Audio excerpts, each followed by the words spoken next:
Assalamualaikum warahmatullahi wabarakatuh. Selamat pagi.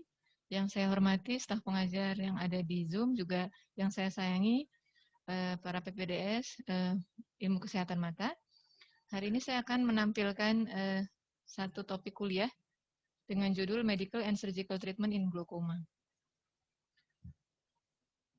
Jadi kita tahu bahwa ini sebenarnya pengenalan yang sudah sering sekali disebut gitu ya, bahwa glaukoma itu adalah penyakit kronik progresif. Dan kita tahu bahwa glaukoma ini akan memerlukan lifelong, jadi seumur hidup penanganan untuk mempertahankan penglihatan. Dan saat ini agar kita bisa menjaga atau mempreserve atau memaintain fungsi visual, ada beberapa modalitas yang bisa kita lakukan terhadap pasien. Antara lain adalah medical treatment, jadi obat-obatan, kemudian laser, dan operasi. Operasi ini pun ada bermacam-macam, ada operasi filtrasi, ada operasi implan. Nanti operasi implan di sini pun nanti akan bermacam-macam lagi gitu ya. Kita tahu bahwa tata laksana glaukoma ini harusnya berdasar atas patogenesis dari penyakitnya. Sehingga sangat penting kita memahami patogenesis dari penyakit, sehingga kita bisa menentukan tata laksana yang sesuai, tata laksana yang tepat pada pasien-pasien kita. Dan juga kita harus bisa mengerti secara klinis atau memahami secara klinis tentang tanda dan gejala, sehingga kita bisa tahu ini jenis glaukomanya jenis apa, dan kemudian kita akan menentukan terapi yang sesuai dengan yang kita dapatkan diagnosisnya. Tata laksana glaukoma umumnya tergantung atau ditentukan atau dipertimbangkan berdasarkan beberapa jenis glaukoma ini. Jadi apakah dia glaukoma pada anak-anak, congenital glaukoma atau childhood glaukoma, kemudian apakah ia glaukoma sudut tertutup, kemudian glaukoma sudut terbuka, dan juga jangan lupa apakah dia glaukoma sekunder.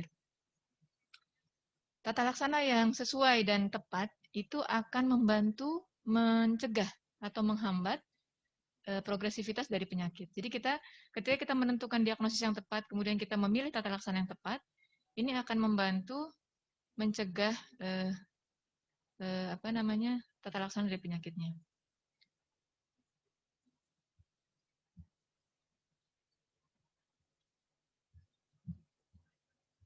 Kemudian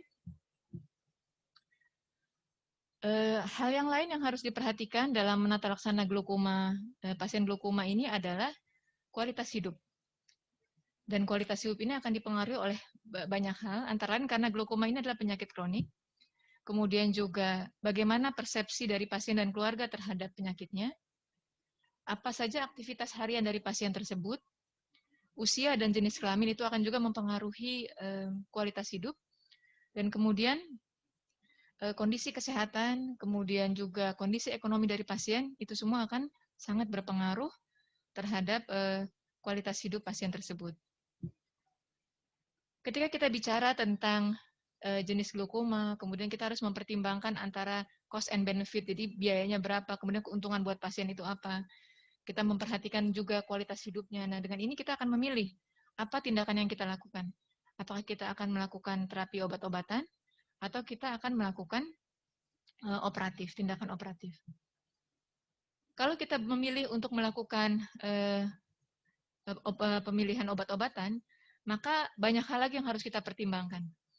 Apakah obat-obat ini efektif? Kemudian bagaimana cara aplikasi pengobatannya, apakah dia topikal, ataukah dia oral, berapa kali frekuensinya, itu semua menjadi pertimbangan. Kemudian juga farmakokinetik, bagaimana obat ini bekerja, cara kerjanya, lama kerjanya, itu menjadi pertimbangan. Efek samping dari obat-obat yang kita pilih, kemudian juga kontraindikasi dari obat-obat yang kita berikan. Ini semua nanti akan mempengaruhi dari compliance atau kepatuhan pasien terhadap pengobatan, dan antara compliance ini tergantung pada akan menyebabkan gitu ya, atau mempengaruhi kualitas hidup pasien, dan juga kalau dia compliance atau dia patuh terhadap pengobatan, maka kita berharap akan dapat mempertahankan fungsi visualnya. Kita tahu untuk terapi obat-obatan ini bermacam-macam jenisnya. Sebenarnya saat ini sudah jauh lebih banyak berkembang lagi jenis obat-obatan daripada yang saya tampilkan sekarang gitu ya. Ini yang saya tampilkan hanya yang ada di Indonesia gitu. Kalau di luar lebih banyak lagi. Ada prosagaya analog, ada beta antagonis atau beta blocker, alfa agonis, ada carbonic anhydrase inhibitor baik itu topikal maupun oral. Kemudian ada juga cholinergic atau miotikum. Masing-masing memiliki modalitas kerja yang berbeda-beda. Ada yang dengan menurunkan produksi cairan aqueous, ada juga yang dengan meningkatkan outflow dari aqueous. Semua bertujuan untuk menurunkan tekanan bola mata. Modalitas yang lain ada nanti kalau dokter-dokter sekalian baca ya, ada tentang rokinase, ada nitrogen monoxide donor gitu. Jadi dengan yang akan membantu outflow, terutama meningkatkan outflow pada trabecular meshwork. Bahkan ada lagi beberapa obat yang lain juga yang saat ini sedang diteliti. Kemudian yang dipilih juga biasanya kita akan melakukan atau memilih untuk awal-awal treatment adalah monoterapi, sebisa mungkin gitu ya. Monoterapi, namun kita tahu untuk monoterapi ini kita harus perhatikan efektivitas dari masing-masing obat tersebut dalam menurunkan tekanan bola mata. Seperti kalau kita lihat yang lemah misalnya seperti betaxolol itu sekitar 10-20%. Kemudian yang medium antara sekitar 20-25% adalah beta blocker seperti timolol yang non selektif, kemudian juga alfa agonis misalnya seperti brimonidin atau apracolinidin, kemudian juga cholinergic agonis. Yang paling kuat memang adalah prostaglandin analog. Dan ada juga saat ini yang ditambahkan lagi yang termasuk yang kuat ya sekitar 35% tadi itu seperti yang tadi saya sebutkan, seperti rokinase, atau kemudian juga prostaglandin analog yang ditambahkan dengan natrium monoxide. Ketika kita bicara tentang guidelines pada tata laksana glaukoma, maka umumnya yang dipilih adalah monoterapi tadi, misalnya dengan prostaglandin analog, atau kalau di Indonesia mungkin karena kita terkait dengan masalah biaya gitu ya, cost-nya, maka pilihan pertama mungkin bukan prostaglandin analog, tapi adalah beta blocker gitu ya, yang lebih murah namun efektivitasnya juga cukup baik, sekitar 20-25%. Nah, kemudian apabila kita lihat obat pertama atau initial treatment tadi efektif atau tidak, kalau dia tidak efektif, maka kita harus mengganti obatnya. Tapi kalau dia partially efektif, maka kita bisa, nanti kita pertimbangkan. Kalau partial efektifnya itu kira-kira mencapai 50%, maka kita bisa adding. Tapi kalau partially efektifnya kurang dari 50%, maka kita lebih baik switching, kita ganti obatnya gitu ya. Nah, ketika kita melakukan pemilihan, apakah kita melakukan adding atau switching, atau kita mencoba treatment pada satu pasien, harus diingat bahwa kondisi mata pasien bukan kondisi yang advance, atau yang tekanan bola mata tidak terlalu tinggi gitu ya. Kalau tekanan bola matanya terlalu tinggi, tidak mungkin kita melakukan trial seperti ini. Ketika kita mendapatkan tekanan bola mata yang sangat tinggi, maka intervensinya adalah maksimum treatment yang bisa kita berikan, dan kemudian dengan maksimum treatment itu, baru kemudian kita berpikir langkah selanjutnya. Tapi kalau dia memang masih early glaukoma atau moderate glaukoma dengan tekanan bola mata yang tidak terlalu tinggi, maka kita mungkin melakukan trial terapi atau kemudian kita menilai pengobatan itu dengan secara hati-hati. Sampai terapi itu kita akan bisa lihat ketika kita menambahkan obat sampai maksimal biasanya sampai obat ketiga untuk topikal. Karena kalau sudah lebih dari obat ketiga, biasanya pasiennya sudah mulai compliance sangat-sangat buruk. Untuk itu dianjurkan salah satu alternatifnya kalau kita ingin mengurangi pengobatan bisa dilakukan tindakan laser. Namun apabila memang tekanannya sangat tinggi sehingga tidak memungkinkan untuk melakukan laser, maka pilihannya adalah operatif. Ini bisa dilihat, ini adalah penelitian tentang compliance pasien ya, compliance pasien terhadap pengobatan. Ini pada 1 tahun pertama bisa dilihat, ini penelitian di Singapura ya.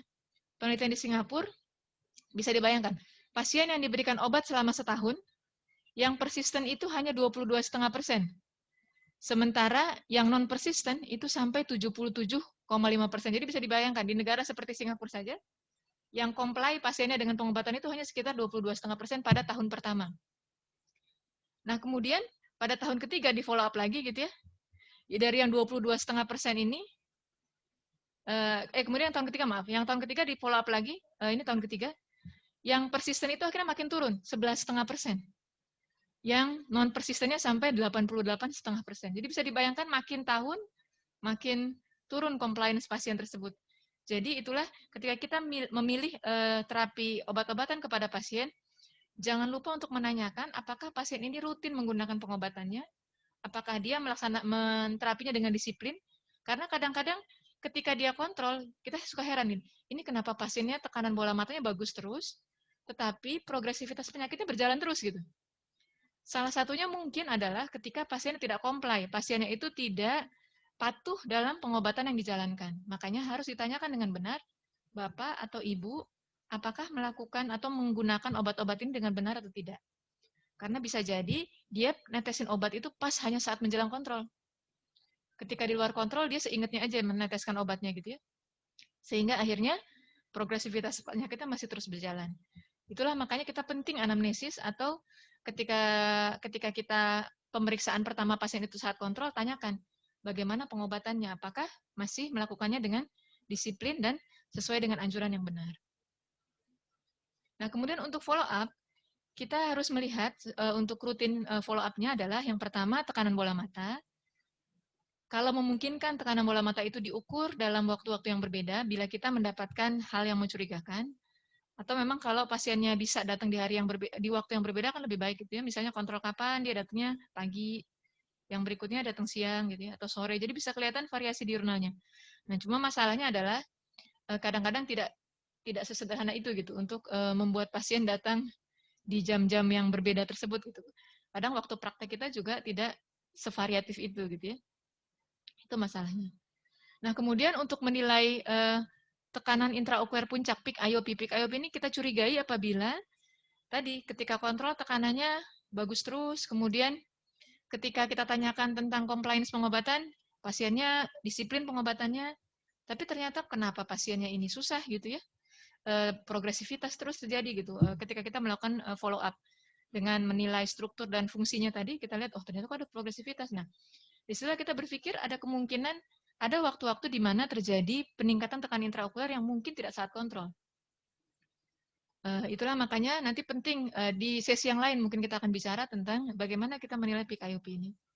Kemudian untuk follow up, jangan lupa untuk menilai tadi struktur yang saya sebutkan, bisa secara digital gitu ya, yaitu dengan menggunakan ocular imaging, biasanya itu setiap 6 bulan, dengan melakukan pemeriksaan kalau di rumah sakit yang memang memiliki fasilitas, kita bisa melakukan pemeriksaan OCT atau pemeriksaan HRT gitu ya.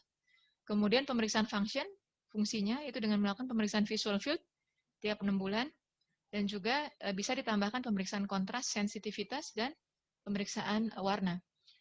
Pemeriksaan warna ini kita akan tahu kalau terjadi gangguan, itu adalah sudah terkena daerah makulanya gitu biasanya. Tapi kalau misalnya makulanya masih belum terkena, maka biasanya belum terjadi gangguan penglihatan warna. Tadi sudah saya sebutkan apabila terjadi progres, lihat bagaimana pengobatan itu dilakukan oleh pasiennya terkait dengan compliance, kemudian apakah memang tekanannya sudah mencapai target yang kita harapkan, atau kita perlu melakukan adding, penambahan obat, atau alternatif yang lain kalau memang obat yang saat ini kita berikan tidak efektif, maka kita ganti obatnya.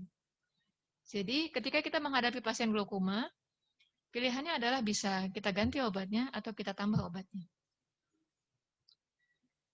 Kemudian apabila dia mencapai target pressure yang kita tentukan saat pemeriksaan, kemudian kita sudah menilai diurnal variasinya, kita juga sudah menilai tekanan intraokuler puncaknya gitu ya. Ini kalau kita bicara ideal nih, harusnya sih begini.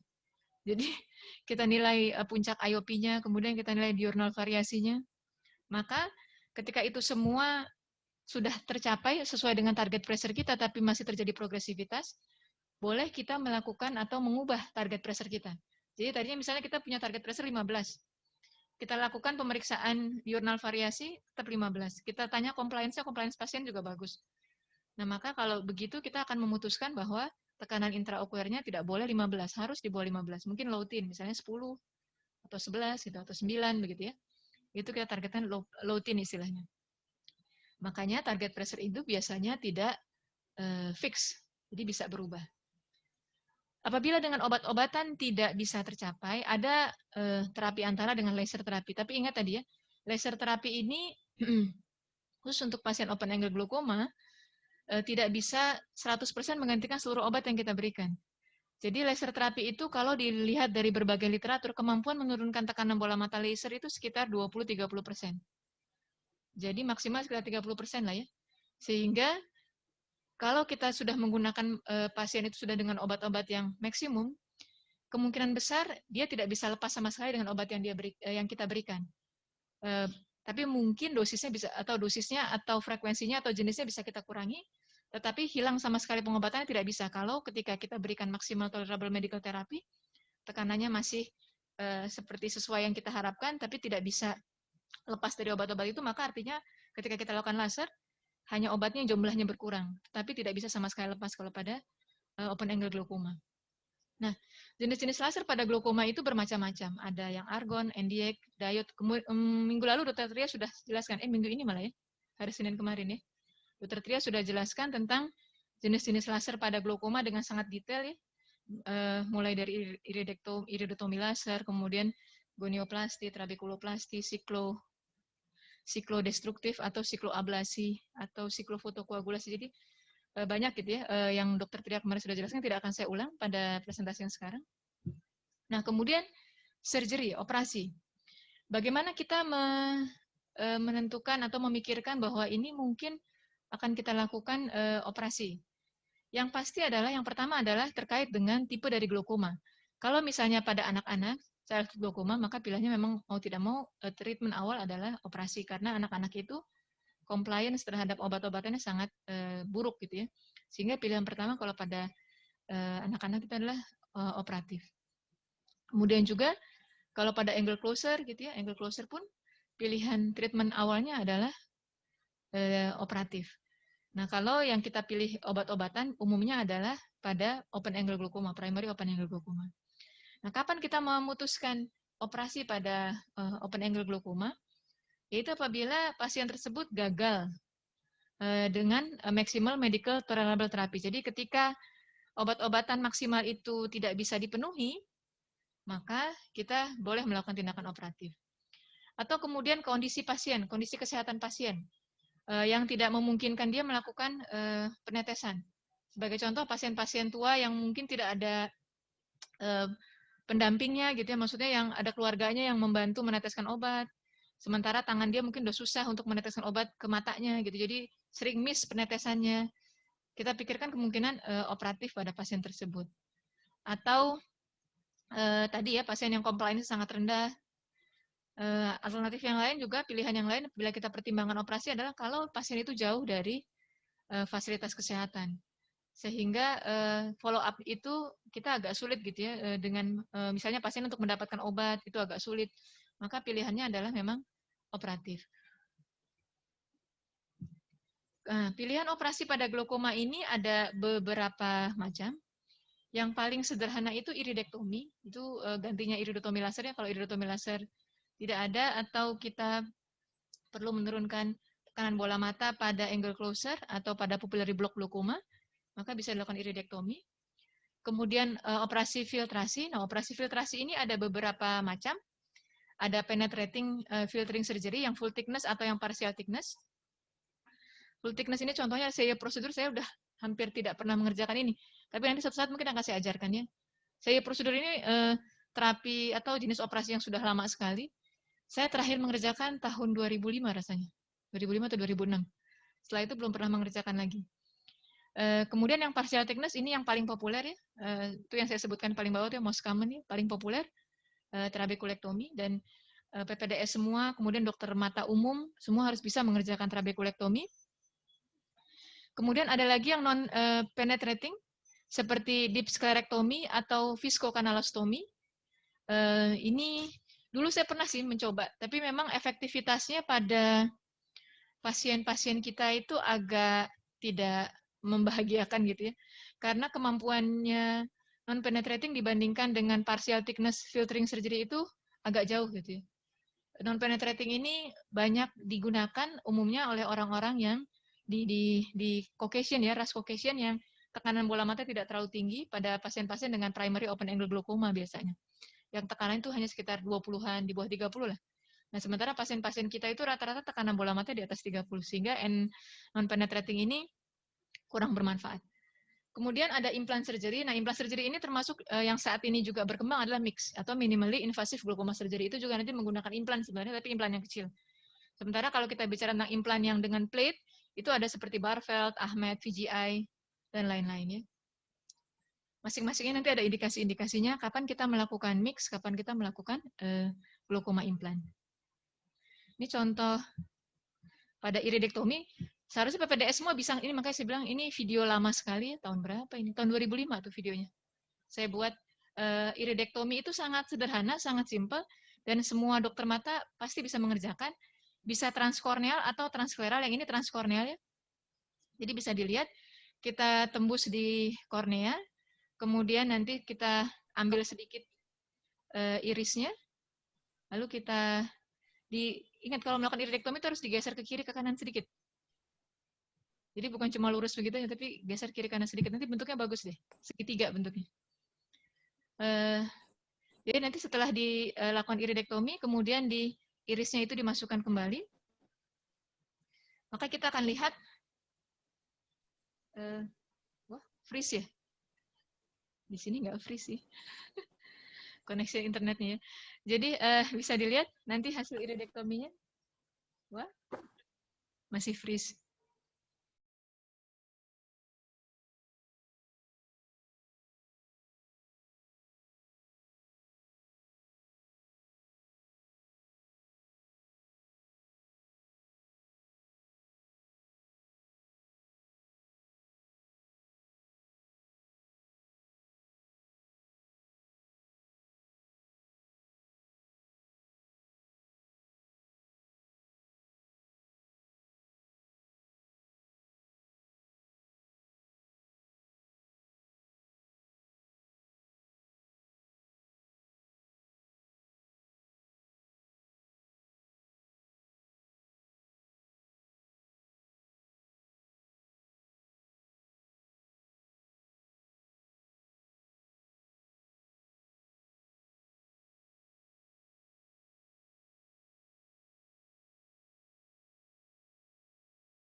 Releasable suture sehingga nanti kita bisa melepaskan releasable suturnya itu ya.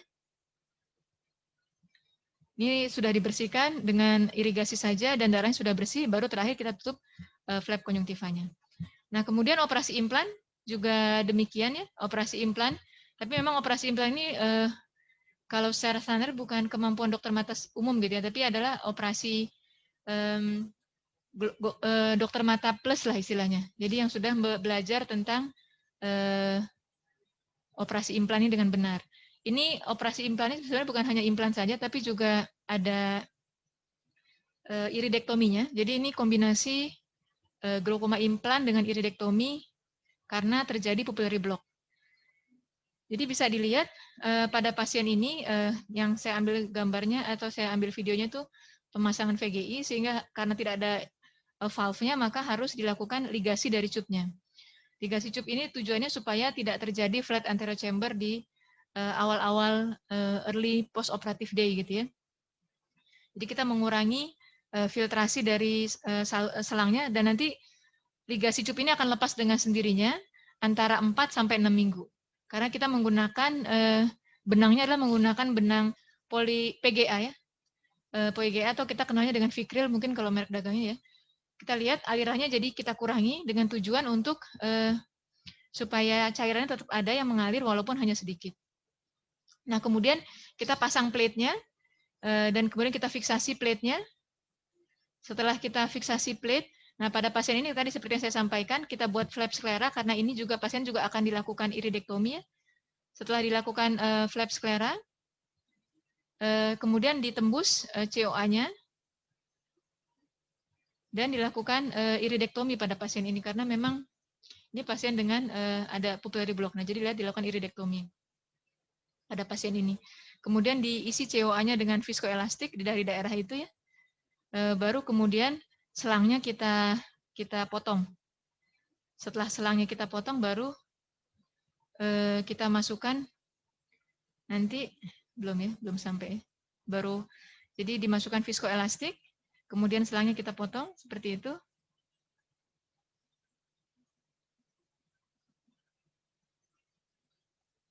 Nah, setelah nanti selang ini dipotong, baru akhirnya kita masukkan ke COA. Kita insersi ke COA. Dan setelah insersi COA, baru kemudian kita tutup secara bertahap semuanya, mulai dari flap scleranya. Kemudian setelah flap sclera ditutup, nanti kita tutup dengan graft scleranya, kita tutup juga. Ini flap sclera dulu kita tutup ya. Kemudian kita tutup lagi dengan graft sclera. Terakhir baru konjungtivanya kita tutup.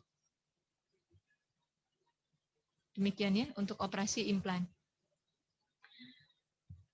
Kemudian untuk mix, nah mix ini sebenarnya ada macam-macam sekali jenisnya. Nanti saya rasa akan ada yang membawakan TK tentang mix ini. Ada yang up externo, yaitu dengan subconjunctival filtration. Ada dua sebenarnya, ada beberapa ya. Express, dulu ada yang namanya expression.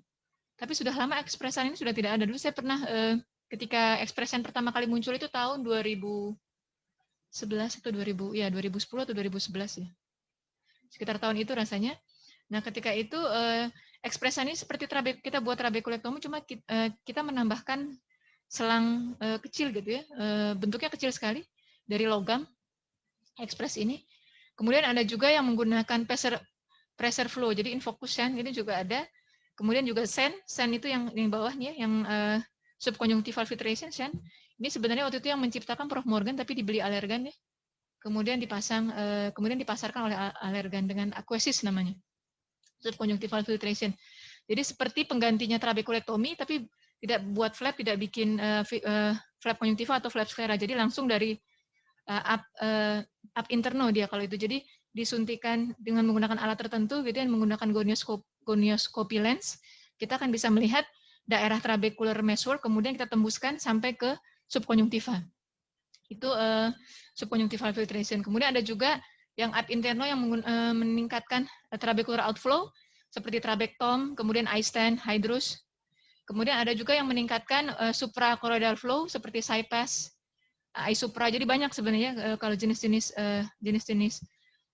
mix ini. Dan ini yang sangat-sangat berkembang. Tetapi masalahnya adalah mix ini dari berbagai penelitian itu kemampuan menurunkan tekanan bola matanya, kecuali yang subconjunctival filtration ya, yang enhanced suprachoroidal flow, kemudian yang enhanced trabecular flow, kemudian yang express sign, itu kemampuan menurunkan tekanan bola matanya tidak sebagus trabekulektomi. Jadi kemampuan menurunkan tekanan bola matanya sekitar 30%.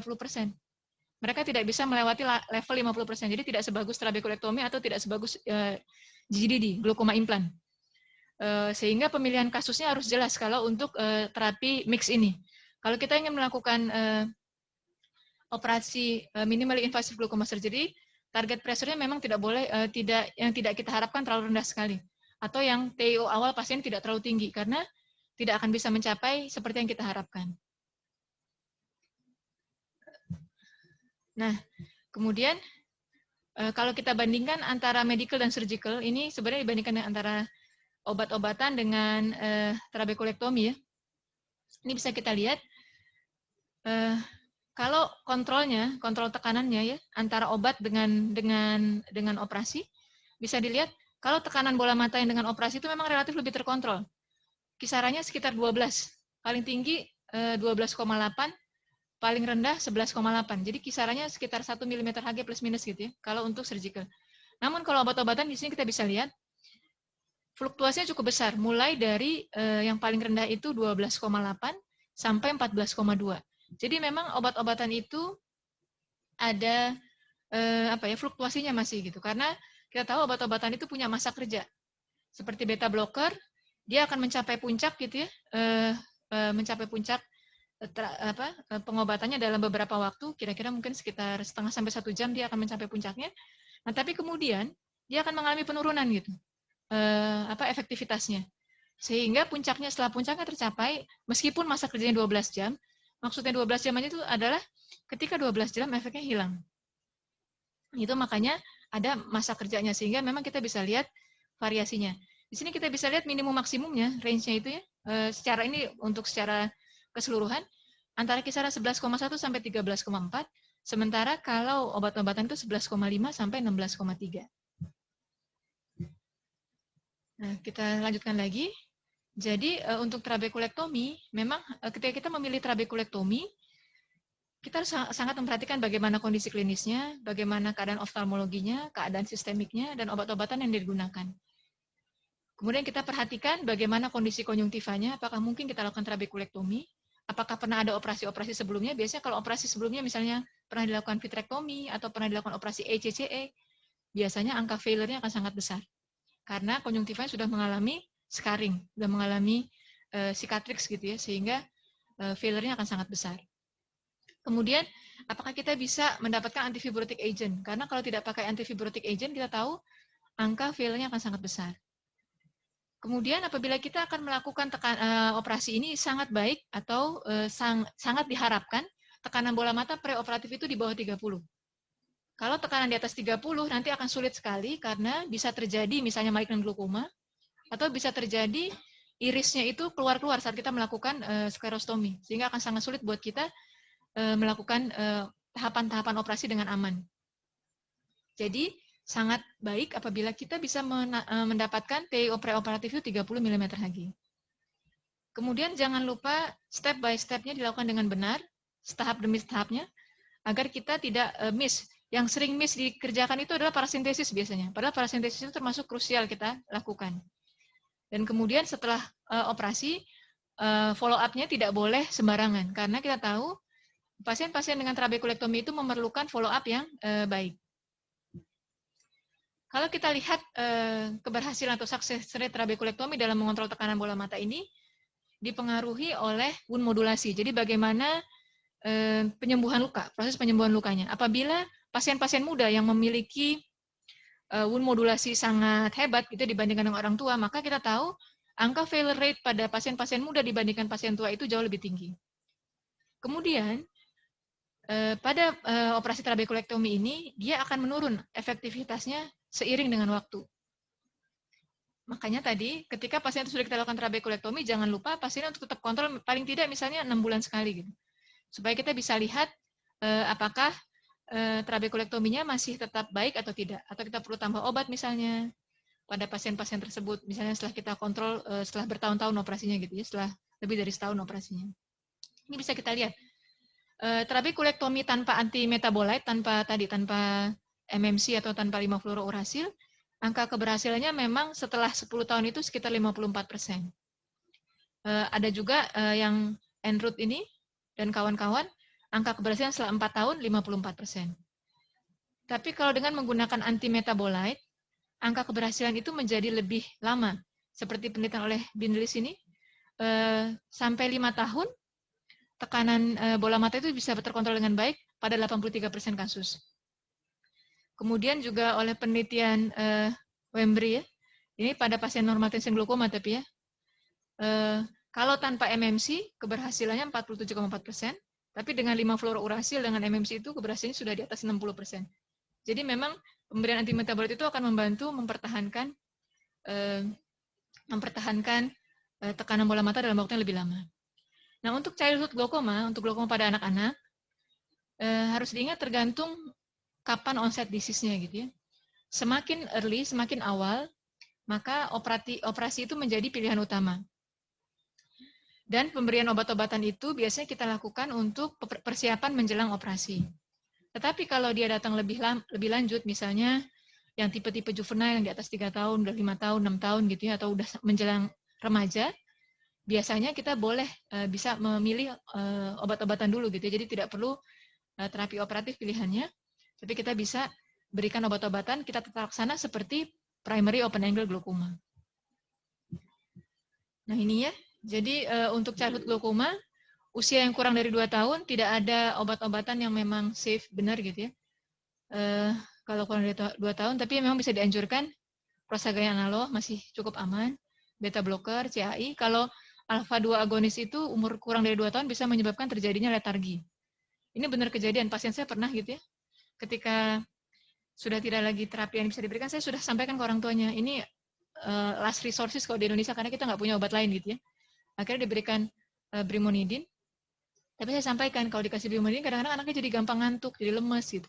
Iya benar gitu. Orang tua cerita, iya dok, jadi lemes anaknya gitu. Makanya akhirnya diputuskan untuk lakukan tindakan operasi segera. Kemudian juvenile onset open angle glaukoma, tetap harus diperhatikan apakah obat-obat itu adalah efektif, kemudian juga compliance dari pasien tersebut. Anak-anak remaja itu ada yang compliance-nya bagus, tapi ada juga yang bandel gitu. Saya sendiri menghadapi banyak pasien-pasien juvenile, kalau mereka yang sadar dengan penyakitnya, biasanya mereka disiplin dengan pengobatannya. Tapi kalau yang masih tidak terlalu aware gitu ya, biasanya dia compliance-nya sangat jelek.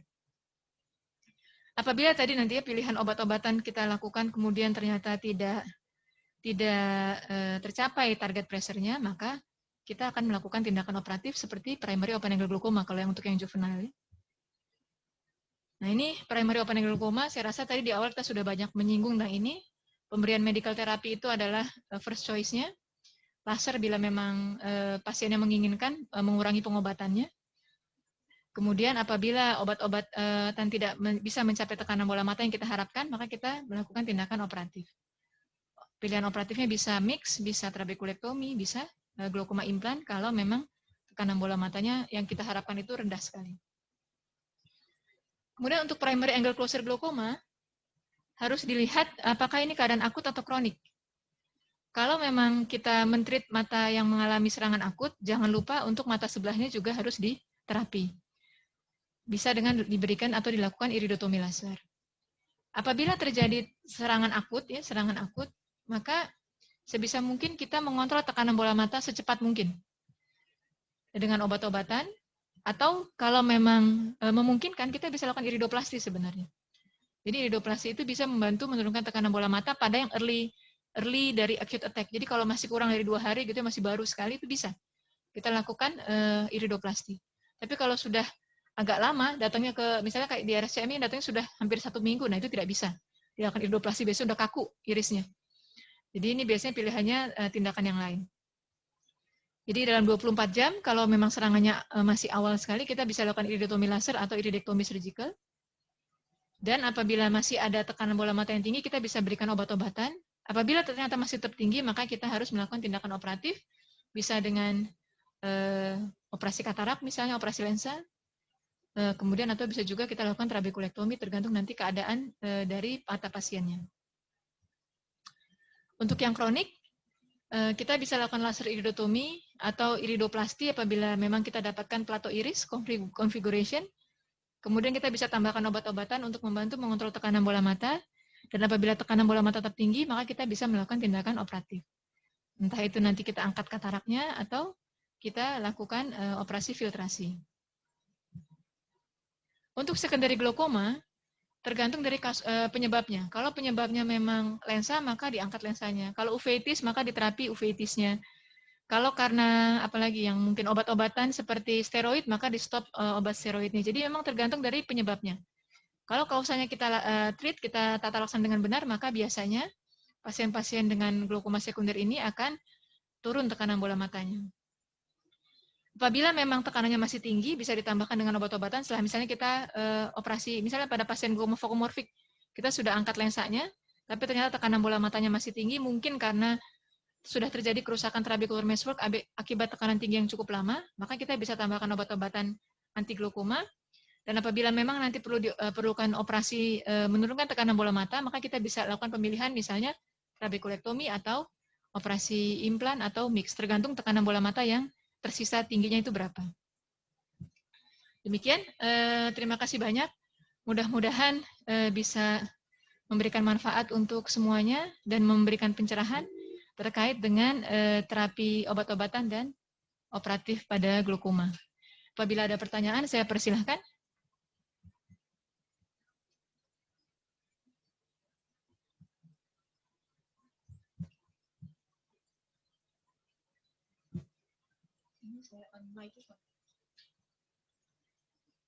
Oke.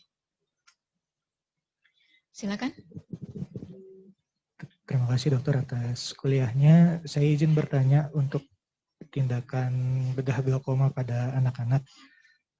Seperti yang kita ketahui, biasanya pilihan utama tindakan bedah itu trabekulektomi disertai trabekulotomi. Saya ingin bertanya kenapa ya dok, kalau misalkan pada anak-anak cenderung kita harus melakukan tindakan disertai dengan tindakan trabekulotomi. Dan pertanyaan yang kedua, kalau misalkan kita mau milih tindakannya menggunakan implan, kalau dibandingkan dengan trabekulektomi, apakah ada pertimbangan indikasi tertentu kapan kita harus melakukan trabekulektomi atau kapan kita harus memilih implan pada operasi glaukoma pada anak-anak? Terima kasih. Ini pada anak-anak semua ya. Jadi sebenarnya kalau kita belajar tentang anak-anak, pagi kita bicara tentang glaukoma kongenital ya. Kongenital itu ada yang primary congenital glaukoma, ada yang secondary congenital glaukoma. Kalau primary congenital glaukoma, umumnya yang terjadi adalah gangguan di daerah angle. Jadi bisa terjadi trabekulodisgenesis, pada umumnya terjadi trabekulodisgenesis. Malah ada dulu patogenesis awal yang diduga itu adalah terjadinya membrana Barkan yang menghalangi trabecular meshwork. Jadi sebenarnya ketika kita mendapatkan kornea yang clear, dengan melakukan goniotomi saja, itu sebenarnya sudah cukup bermanfaat. Jadi kalau memang kita lihat primary congenital glaukoma dengan clear kornea, kita bisa melakukan goniotomi. Saya pernah punya satu pasien yang kita kerjakan goniotomi pada waktu pasiennya itu umur 2 bulan, kalau nggak salah, umur 2 bulan atau 3 bulan. 2 bulan.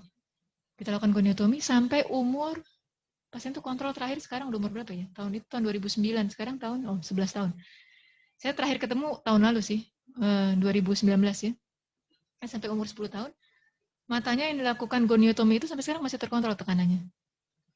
Nah, kemudian mata yang satunya lagi, karena waktu itu dia punya 2 mata, jadi satu matanya lagi itu adalah mata dengan kekeruhan kornea, sehingga dilakukan trabekulotomi saja waktu itu. Jadi waktu itu pasien itu sebenarnya pasien orbis, mengerjakannya saya waktu bersama Profesor Dr. James Brand. Jadi yang trabekulotomi itu, ketika dilakukan trabekulotomi, tekanan bola matanya bisa turun sampai sebulan pertama, tapi kemudian akhirnya fail. Dr. Brand sudah bilang ke saya, dokter kalau ini nanti naik lagi mata yang trabekulotomi, maka kerjakan glaukoma implan. Dia bilang gitu. Jadi dia udah tinggal di glaukoma implannya gitu ya. Jadi pada anak-anak primary congenital glaukoma, yang primary congenital glaukoma sebenarnya pilihannya bisa trabekulotomi atau dengan goniotomi gitu ya. Nah kemudian dipropos dengan combine trabekulektomi itu sebenarnya aliran dari India tuh. Jadi ada namanya Dr. Mandal namanya, beliau yang mempropos, termasuk Dr. Feti muridnya beliau tuh, saya tahu. Nah itu jadi mempropos trabekulo dan trabekulektomi, jadi combine trabekulo trabekulektomi. Karena memang angka congenital glaukoma di India, kemudian di Saudi Arabia, pokoknya di daerah Asia Barat ya, Asia Barat, itu memang cukup tinggi gitu, karena itu banyak pernikahan antar suku yang berdekatan gitu ya, maksudnya antar keluarga yang berdekatan sehingga angka congenital glaukoma tinggi. Nah, primary congenital glaukoma di sana dipelajari ternyata cukup berat gitu, sehingga akhirnya dikombinasilah trabekulotomi dengan trabekulektomi. Akhirnya itu yang kita pakai sebenarnya ilmu itu gitu ya, trabekulo dan trabekulektomi. Jadi bukan berarti di seluruh dunia prinsipnya sama, tidak gitu. Jadi ketika mendapatkan keadaan yang clear core-nya, sebenarnya saya juga ingin mengerjakan gitu ya kalau untuk goniotomi, asal fasilitasnya ada, asal kita punya gonio lens, kemudian kita punya needle yang panjang gitu ya, untuk kita bisa mensasar daerah trabecular meshwork, maka kita bisa melakukan goniotomi sebenarnya. Rasanya Dr. Tria juga belajar itu di Moorfield harusnya. Kemudian kalau dia secondary congenital glaukoma, kita tahu sudah terjadi gangguan di umumnya sudah kerusakannya sudah cukup berat di angle-nya itu. Kita bisa dapatkan macam-macam kasusnya. Ada yang anterior segment dysgenesis, ada yang pada misalnya Axenfeld trigger anomali, ada yang misalnya juga pada yang Sturge-Weber, ada juga yang misalnya pada kasus Marfan. Cuma kalau Marfan biasanya tidak awal, tidak di early onset biasanya, dia agak lebih juvenile onset kalau Marfan. Tapi Axenfeld trigger atau anterior segment dysgenesis atau Peters anomali itu biasanya muncul di awal-awal. Nah, kalau pada kondisi-kondisi dengan secondary congenital glaukoma, biasanya entah itu trabekulotomi atau goniotomi itu tidak ada manfaatnya. Makanya biasanya pilihannya either dia trabekulektomi atau kita lakukan implant surgery pada yang secondary congenital glaukoma. Karena memang kerusakan di sudutnya itu sudah jauh lebih hebat dibandingkan dengan primary congenital glaukoma. Nah itu kalau pilihan, ini sudah sekaligus menjawab pertanyaan kedua ya, tentang implant berarti ya. Jadi demikian gitu. Jadi kalau kasus-kasusnya primary congenital glaukoma, tidak implant memang pilihan pertamanya gitu ya. Biasanya kita lakukan goniotomi atau trabekulotomi atau kita kombinasi trabekulotomi, trabekulektomi gitu ya, untuk membantu menurunkan tekanan bola mata. Sementara kalau implant biasanya atau trabekulektomi langsung biasanya kita pilih pada secondary congenital glaukoma. Gitu ya. Mudah-mudahan menjawab pertanyaan Afis ya. Terima kasih, Dok. Baik, ada lagi yang mau bertanya? Silakan. Terima kasih Dr. Firna atas kesempatannya. Ya. Izin dokter dengan Rino dari tahap 2. Mohon izin ada 2 pertanyaan dok. Yang pertama, untuk poor compliance itu biasanya dipatok berapa lama ya dok? Kita tentukan ini memang sudah poor compliance sehingga lebih baik terapi yang lebih alternatif gitu. Dan yang kedua, dari pertimbangan dokter, kapan surgery itu biasanya dipikirkan sebagai terapi utama dok? Misalkan pasien takut efek jangka panjang dari obat-obatan, lalu secara cost effectiveness-nya juga bagaimana? Terima kasih dok. Ini kalau kita bicaranya agak panjang. Kalau poor compliance ini, kalau pasien-pasien yang kita anggap dia sebagai poor compliance, apabila kita follow up, dalam follow up itu kita tahu misalnya pengobatannya sudah tidak dipakai dengan benar gitu. Jadi pasiennya entah mungkin karena biaya obat ya. Kadang-kadang kan pasien memang ada juga yang dia mau kontrol kemari jauh gitu ya, untuk walaupun dengan menggunakan BPJS itu dapat obatnya gratis, tapi untuk sampai ke sini saja perlu biaya yang besar gitu misalnya. Sehingga akhirnya susah dapat pengobatan. Nah itu kita sudah anggap dia poor compliance sebenarnya. Jadi kita udah mikir untuk orang seperti ini rasanya obat-obatan itu akan sulit gitu ya. Atau yang kita bilang poor compliance juga ketika kita follow up terjadi progresivitas. Nah, kita tanya kepada pasiennya apakah memang, jadi kan kita menilai progresivitas itu tiap 6 bulan. Nah, ketika dalam 6 bulan yang kita nilai sudah terjadi progression, maka kita sudah harus memikirkan apakah obatnya ini kita ganti. Kalau kita ganti tapi terus kemudian dia memang compliance tidak baik, agak sulit gitu ya. Kalau memang ada pilihan obat kombinasi yang menyederhanakan frekuensi pengobatan, bisa. Misalnya contohnya, kita tahu ada timolol dengan beta blocker dengan prostaglandin analog yang dikombinasi jadi satu obat. Jadi yang fixed combination itu kan diteteskannya sekali. Dibandingkan kalau dia dibagi dalam obat yang terpisah, yang beta blocker itu 2 kali penetesan, kemudian yang prostaglandin analog itu 1 kali penetesan atau 3 kali. Ketika kita kombinasikan jadi fixed combination itu cuma sekali penetesan. Nah ini bisa kita jadikan alternatif buat pasiennya. Kalau dengan obat ini dia bisa disiplin pemakaian obatnya sudah selesai gitu. Tapi kalau ternyata tetap poor compliance ya sudah, artinya kita harus melakukan atau memilih tindakan operatif. Kemudian untuk pemilihan tindakan operatif itu sendiri, ini pertanyaan kedua ya. Untuk pemilihan tindakan operatif sendiri banyak sekali sebenarnya faktor yang harus kita pertimbangkan. Yang pertama terkait dengan usia tadi.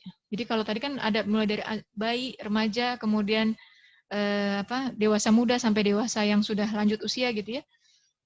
Kita tahu itu semua terkait dengan wound modulasi, proses penyembuhan luka. Semakin muda usianya, proses penyembuhan lukanya itu semakin lebih kuat. Sehingga kita tahu kalau operasi-operasi seperti operasi filtrasi akan bisa menyebabkan kegagalan. Karena kita tahu akan terjadi scarring, fibrosis, dan sebagainya gitu. Atau kita intervensi dengan cepat. Jadi nanti ada di topik yang lain kita akan jelaskan ya. Saya tadinya mau membawakan itu juga sih. Bagaimana kita menata laksana pasien-pasien post trabekulektomi. Itu nanti ada sendiri topiknya sendiri. Karena ketika kita melakukan intervensi yang benar pada pasien-pasien yang sudah kita lakukan trabekulektomi, maka keberhasilan operasinya akan jauh lebih besar dibandingkan kalau kita hanya membiarkan saja pasien-pasien post trabek itu gitu ya. Nah, jadi lihat berapa usianya. Kemudian juga kalau memang usianya usia tua, kita tahu compliance obatnya susah, usianya tua, ini kemungkinan keberhasilan operasi sangat besar nih kalau pasien-pasien ini karena proses wound modulasinya lebih lambat. Sehingga untuk pasien-pasien tua kita lakukan tindakan operatif gitu ya, kemungkinan dia akan mengalami failure rate karena fibrosis akan lebih kecil. Itu bisa kita lakukan pemilihan. Dan kalau pasien-pasien itu sudah mendapatkan obat-obatan lama, obat-obatan itu juga bisa menyebabkan terjadinya gangguan pada epitel konjungtiva. Itu dia makanya ketika kita melakukan, kapan kita melakukan tindakan operatif, itu akan sangat tergantung dari kondisi pasiennya dan jenis glaukomanya. Jadi, makanya pertimbangan, di sini makanya kita akhirnya kalau glaukoma, ketika treatment glaukoma itu ada istilahnya art of the glaucoma gitu. Karena kita harus memutuskan kapan kita operasi, kapan kita memberikan obat. Gitu. Kemarin saya dengar ada webinar bersama Dr. Aik Ahmed ya, yang dari Amerika itu. Beliau cenderung agresif glaucoma surgery. Jadi maksudnya memang cenderung untuk decision making itu lebih early gitu. Kalau memang pasien itu sudah datang dengan kondisi advance, sudah operasi aja gitu. Beliau gitu. Tapi nanti lihat keadaan tekanan bola matanya. Tekanannya tinggi sekali, tekanan rendah atau tekanan yang masih dalam batas moderate gitu ya. Moderate mungkin bisa pakai mix, beliau bilang gitu. Karena kita tahu mix itu kan tekanan bola matanya nggak terlalu tinggi penurunannya. Tapi kalau yang sudah tekanan tinggi, maka beliau sarankan implan atau trabekulektomi. Itu ada hal-hal begitu gitu. Jadi memang ketika kita bicara art ini, prinsip dari tiap-tiap dokter itu akhirnya akan berbeda-beda. Pertimbangannya karena tadi ada pertimbangan usia, ada pertimbangan obat-obatan yang digunakan, ada pertimbangan compliance, ada pertimbangan jenis glaukoma. Nah, itu menjadikan kita berpikir terapi glaukoma yang tepat untuk pasien ini apa. Gitu ya. Mudah-mudahan menjawab ya Rino ya. Ada lagi yang bertanya? Ya. Silakan Anissa.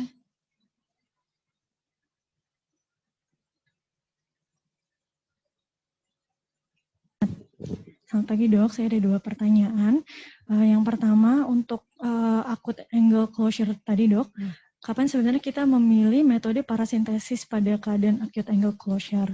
Untuk yang kedua dok, seperti yang kita tahu kan kalau operasi implan glaukoma itu membutuhkan patch. Kapan kita memilih patchnya itu misalnya apakah donor sklera atau scleral flap atau mungkin dari amniotic membrane ataupun perikardium. Terima kasih. Untuk pertanyaan pertama tentang acute angle closure glaukoma, terus terang saya termasuk yang tidak pro dengan parasintesis. Karena memang ada penelitiannya itu, yang dilakukan parasintesis itu, karena COA sangat dangkal, ketika dilakukan parasintesis, COA-nya bisa flat. Dan kalau COA flat itu bisa terjadi malah ciliary body-nya tuh jadi rotated ke anterior. Akhirnya malah terjadi malignant glaukoma gitu. Jadi saya termasuk yang agak tidak terlalu sepaham dengan parasintesis. Ini pernah ada penelitiannya, waktu itu Dr. Clementem dari Hong Kong sebenarnya. Dia membandingkan antara, nanti silakan dicari ya, literatur agak lama soalnya tahun 2000-an, 2001 atau 2002. Jadi itu membandingkan antara parasintesis pada acute angle closure glaukoma dengan iridoplasti. Beliau lebih menyarankan dilakukan iridoplasti dibandingkan parasintesis. Sebenarnya ada tiga kelompok, medical, parasintesis, dan iridoplasti. 3 kelompok yang beliau kerjakan. Nah, yang lebih aman itu memang yang medical dan iridoplasti dibandingkan yang parasintesis. Makanya beliau sendiri tidak menganjurkan parasintesis itu gitu. Termasuk saya juga berpikir bahwa resikonya terlalu besar kalau parasintesis. Apalagi kalau dokternya tidak terbiasa berhadapan dengan COA yang sangat dangkal gitu ya. Jadi lebih dipilih antara medical treatment atau iridoplasti. Kemudian yang kedua, pertanyaan tadi terkait dengan patch ya, patch pada glaukoma implan. Sebenarnya patch pada glaukoma implan ini tidak wajib, bukan tidak wajib, ya tidak harus gitu ya. Dengan flap sclera pun sebenarnya bisa. Namun pemberian graf sclera atau perikardial graf itu diharapkan bisa membantu mengurangi gesekan antara, kan kalau kita memasang implan itu kebanyakan di superior ya, dan mata itu kan mengedip. Jadi mengurangi gesekan antara cup itu dengan kelopak mata. Harapannya adalah supaya cup itu tidak mengalami cup exposure. Jadi dia ada barriernya gitu. Dengan kita melakukan flap sclera sebenarnya sudah cukup aman karena tidak langsung selang itu berhadapan dengan konjungtiva karena masih ada flap scleranya lagi gitu ya. Ditambah lagi dengan yang kita punya saja, boleh dengan donor sclera kalau memang ada, atau dengan pericardial graft juga boleh, untuk membantu mengurangi gesekan itu gitu, sehingga diharapkan tidak terjadi expose tube, karena itu salah satu yang kita khawatirkan sebenarnya pada pasien-pasien glaukoma implan. Gitu ya Dr. Anissa ya. Ada lagi yang ingin bertanya? Ya silakan Ais. Selamat pagi dok, terima kasih atas kuliahnya. Izin bertanya dok, terkait dengan komplikasi operasi dok. Dari komplikasi kan ada wipe out ya dok pada trabekulektomi. Itu biasanya lebih banyak terjadi terutama pada yang advance sebenarnya. Bagaimana pertimbangan risk and benefit-nya dok untuk kita melakukan atau tidak? Terima pada kasih, advance glaukoma? Iya dok. Jadi memang pada advance glaukoma ini itu dia salah satu resiko yang akan kita hadapi adalah wipe out. Oleh karena itu ketika kita melakukan trabekulektomi harus hati-hati dan pasiennya juga dikasih tahu gitu resikonya. Makanya lebih enak sebenarnya kalau kita melakukan operasi trabekulektomi itu ketika stagingnya masih moderate gitu ya, sekitar 0,8 paling mentok ya di 0,8 atau 0,9 tuh, jadi jangan sudah mendekati 1,0. Karena kalau sudah mendekati 1,0, resiko wipe out-nya semakin besar gitu ya. Tiba-tiba dia jadi hilang penglihatannya. Dan harus diingat ketika kita akan melakukan tindakan operasi pada pasien advance ini, bilik mata depannya tidak boleh flat. Salah satu trik yang diajarkan oleh di luar itu sebenarnya kita menggunakan maintainer, AC maintainer. Jadi yang dimasukkan AC maintainer di COA sehingga COA-nya tidak pernah flat. Itu untuk menjaga supaya tidak jadi wipe out. Jadi wipe out itu sebenarnya terjadi ketika tekanan bola mata mendadak turun dari tinggi ke rendah, kemudian bilik mata depan mendadak dari dalam tiba-tiba menjadi flat gitu. Nah itu yang bisa menyebabkan terjadinya wipe out fenomen. Kalau kita bisa mempertahankan anterior chamber dengan baik selama operasi, jadi dari awal sampai akhir bilik mata depan tetap terjaga dengan baik, resiko wipe out itu makin kecil sebenarnya. Jadi disitulah makanya kita melakukan upaya supaya bilik mata depannya terkontrol baik. Kalau tidak punya AC maintainer bisa masukkan viskoelastik.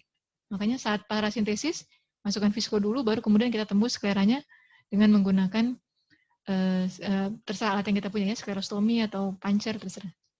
Gitu ya. Masih dok, ingin menanyakan lebih lanjut dok, kalau bedanya dengan misalnya kemakula hipotoni begitu, itu bagaimana dok ya bedanya antara wipe out kan biasanya dia lebih, kita tidak menemukan penyebabnya begitu dok. Lalu untuk tata laksananya lebih baik kita tambahkan mungkin steroid atau didiamkan saja ya dok? Kalau wipe out itu sebenarnya memang artinya udah hilang gitu ya. Udah biasanya nggak akan bisa balik lagi meskipun kita kasih obat-obatan. Kalau wipe out. Tapi kalau makular hipotoni biasanya kalau masih awal-awal ketika kita intervensi dengan benar, kan tekanan bola mata biasanya sangat rendah tuh kalau makular hipotoni. Begitu tekanan bola mata kita buat naik, biasanya dia akan membaik. Kalau belum terlalu lama, belum permanen kerusakannya. Tapi kalau sudah permanen, ya sudah, nggak akan balik. Saya pernah ada pasien waktu itu ya, visusnya. Jadi rendah gitu 6/20, kemudian diintervensi akhirnya bisa 6/7,5. Setelah dilakukan intervensi yang baik gitu. Jadi tergantung kalau makular hipotoni itu masih awal atau sudah terlambat gitu, sudah lanjut. Kalau sudah lanjut memang susah. Biasanya dia akan permanen. Kerusakan jadi visusnya akan turun. Begitu ya Dr. Ais ya. Ada lagi yang ingin bertanya? Silakan Dila.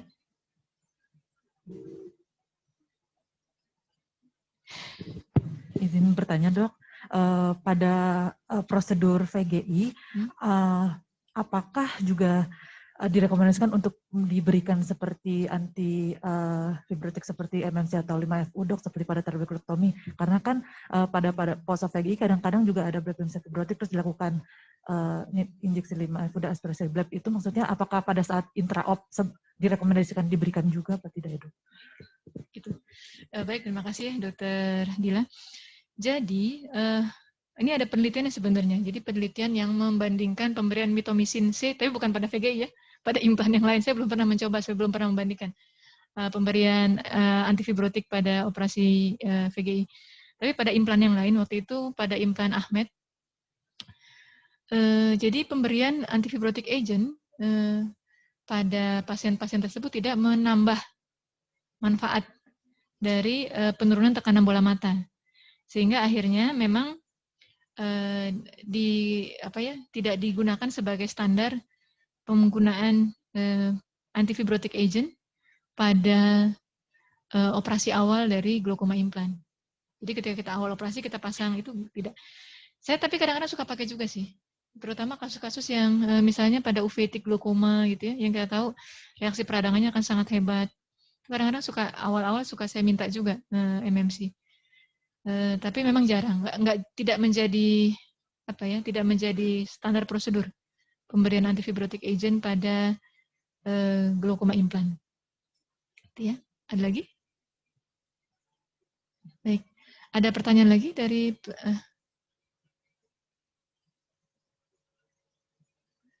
Flo, dari yang mengikuti? Oh, nggak ada kayaknya ya? Nggak ada ya? Baik. Saya pikir saya cukupkan kuliah hari ini. Terima kasih banyak atas kehadirannya. Mudah-mudahan bisa memberikan manfaat dan wawasan buat KBDS semua terkait dengan tata laksana glaukoma. Mudah-mudahan semakin lebih bijak dalam melakukan pengobatan dan juga menentukan tindakan operatif.